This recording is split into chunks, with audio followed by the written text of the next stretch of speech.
Hello everyone, welcome to trade talks. तो आज के वीडियो में हम बात करेंगे bond deal versus stock price movement का। बॉन्ड डील के बारे में आपने रिसेंटली बहुत कुछ सुना होगा न्यूज़ आर्टिकल्स में, हेडलाइंस में, और इसका क्या इम्पैक्ट पड़ रहा है स्टॉक मार्केट के मूवमेंट पे। आपने इसके बारे में बहुत सारी चीज़ें पढ़ी होंगी, सुनी होंगी, देखी होंगी। इसके बारे में आज हम डिटेल में चर्चा करते हैं। और अगर वीडियो अच्छा लगे तो लाइक करें, चैनल को सब्सक्राइब करें ताकि इस तरह के वीडियोस बनाने का मोटिवेशन बना रहे और मैं आपके लिए ऐसे ही बहुत सारे फैक्टर्स जो मार्केट को इन्फ्लुएंस करते हैं उसके बारे में डिटेल से चर्चा कर सकूं।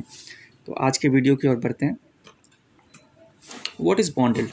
A bond yield is the return an investor expects to receive each year over its term to maturity. अगर सिंपल वर्ड में बात करें तो कॉरपोरेट या गवर्नमेंट बॉन्ड्स पे इन्वेस्टर जो रिटर्न, रेट ऑफ रिटर्न जो आपके इन्वेस्टमेंट पे आप एक्सपेक्ट कर रहे हैं वही बॉन्ड यील्ड है। तो जो रिटर्न आप एक्सपेक्ट कर रहे हैं वही बॉन्ड यील्ड है। सिंपल सा है। आगे बढ़ते हैं। बॉन्ड यील्ड और बॉन्ड प्राइस के बीच में क्या क्या रिलेशन है? रिलेशन भी बड़ा सिंपल सा है, इन्वर्स रिलेशन है। बॉन्ड यील्ड अगर बढ़ेगा तो बॉन्ड प्राइसेस घटेंगे, और बॉन्ड प्राइसेस अगर बढ़ेंगे तो बॉन्ड यील्ड घटेगा। एकदम सिंपल सा रिलेशन है, आप देख सकते हैं यहाँ पे, है ना। ये बढ़ रहा है, इधर ये घट रहा है, इधर ये घट रहा है, इधर बढ़ रहा है। अब इसको देखते हैं सप्लाई एंड डिमांड से। तो अगर ज़्यादा लोग खरीदने के लिए होंगे बॉन्ड यील्ड तो इसका डिमांड बढ़ेगा, डिमांड बढ़ेगा तो बॉन्ड प्राइसेस बढ़ेगा। और अगर कम लोग होंगे खरीदने के लिए तो डिमांड घटेगा, बॉन्ड प्राइसेस कम होगा। ठीक है। तो मोर पीपल टू बाय मतलब बॉन्ड यील्ड घट रहा है, लेस पीपल टू बाय मतलब बॉन्ड यील्ड बढ़ रहा है। ये भी ठीक है, इन दोनों के बीच में भी इन्वर्स रिलेशन है, आप देख रहे हैं। बॉन्ड यील्ड और स्टॉक प्राइस का क्या रिलेशन है, देखिए इसी के लिए ये पूरा वीडियो है। और कुछ पास्ट डाटा से अगर हम कंपेयर करके देखें दोनों में क्या रिलेशन है तो ऐसा कोई रिलेशन हमें दिख नहीं रहा है। ठीक है। इस पूरे एरिया में देखिए घट रहा है, ये बढ़ रहा है, लेकिन यहाँ पे ये बढ़ रहा है, ये भी बढ़ रहा है। कुछ ऐसा लॉन्ग टर्म रिलेशनशिप हमें दिख नहीं रहा है। तो फिर क्या करें? इसलिए नहीं दिख रहा है क्योंकि बहुत सारे फैक्टर्स अफेक्ट करते हैं। ठीक है। कोई एक सिंगल फैक्टर अफेक्ट नहीं करता कि आप रिलेशन तुरंत ही निकाल लें। क्या क्या फैक्टर्स इन्फ्लुएंस करते हैं वो हम देखते हैं। पहला फैक्टर है गवर्नमेंट सप्लाई ऑफ बॉन्ड्स। तो अगर गवर्नमेंट सप्लाई ऑफ बॉन्ड अगर इंक्रीज़ होगा तो बॉन्ड यील्ड भी इंक्रीज़ होगा। ये बस आपको ध्यान रखना है।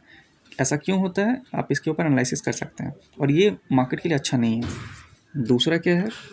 Inflation. Higher the inflation higher the bond yield. और इस तरह का इन्फ्लेशन ड्रिवन बॉन्ड यील्ड जो है, राइज इन बॉन्ड यील्ड, ये मार्केट के लिए अच्छा नहीं है। This is not good for the market. तो अभी तक हमने दो फैक्टर्स के बारे में देखा। पहला, अगर गवर्नमेंट सप्लाई ऑफ बॉन्ड्स अगर बढ़ेगा तो ये मार्केट के लिए अच्छा नहीं है, इस तरह का इंक्रीज ऑफ बॉन्ड यील्ड का होगा। और दूसरा, inflation driven rise in bond yield, ये मार्केट के लिए अच्छा नहीं है। अब देखिए इन्फ्लेशन फैक्टर बहुत बड़ा है, इसके लिए आपको बहुत सारे रिसर्च पेपर्स पढ़ने होंगे, अपना एक अलग शीट तैयार करना होगा। आप ना इस तरह के जनरलाइज रूल नहीं बना सकते इसके लिए। लेकिन ठीक है, आप ट्राई कर सकते हैं। इसके लिए मैं भी इस पे काम कर रहा हूँ अभी, और बहुत सारे फैक्टर्स मैंने नोट डाउन किए हैं। आप भी करिए, आप भी अपना एक शीट बनाइए जिससे कि आपका ट्रेडिंग में बहुत सुविधा हो। अब थर्ड फैक्टर है supply and demand. Normal times में जब कोई एक्सटर्नल इन्फ्लुएंस किसी भी फैक्टर का मार्केट के ऊपर नहीं होगा तब क्या है, सिर्फ सिंपल सप्लाई एंड डिमांड लगेगा, जिसमें क्या है, higher the bond yield higher the stock prices. इस केस में बॉन्ड यील्ड बढ़ेगा तो स्टॉक प्राइसेस भी बढ़ेंगे। ये सही है, मार्केट के लिए अच्छा है इस तरह का इंक्रीज। देखिए फाइनली मैं आपको एक गुरु मंत्र दे देता हूँ, है ना। आप इसको हर जगह लगाइए और यही है जो काम करेगा। Analyse and track the flow of money and size of money flowing in out.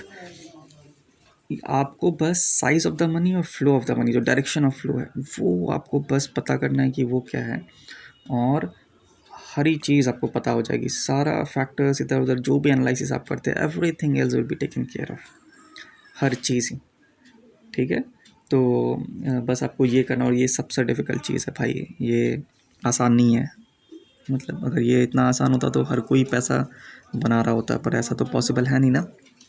तो ये बहुत ही डिफ़िकल्ट चीज़ है, और आपको इसके ऊपर बहुत मेहनत करना पड़ेगा, बहुत एक्सपीरियंस गेन करना पड़ेगा। तो चलिए, हमने क्या किया है वो हम ध्यान देते हैं। हमने पढ़ा है, सीखा है बॉन्ड यील्ड और स्टॉक प्राइस मूवमेंट के बारे में, और हमने देखा कि ये लॉन्ग टर्म कोई रिलेशन नहीं है, शॉर्ट टर्म में बहुत सारे फैक्टर्स इन्फ्लुएंस करते हैं, जिनमें गवर्नमेंट सप्लाई ऑफ बॉन्ड्स है, जिसमें बॉन्ड यील्ड इंक्रीज़ होगा मार्केट के लिए अच्छा नहीं है। इन्फ्लेशन, बॉन्ड यील्ड इंक्रीज़ होगा मार्केट के लिए अच्छा नहीं है। Supply and demand normal times में, जिसमें बॉन्ड यील्ड इंक्रीज़ होगा मार्केट के लिए अच्छा है। तो आज के लिए इतना ही, अगली वीडियो में फिर मिलते हैं, तब तक के लिए गुड बाय।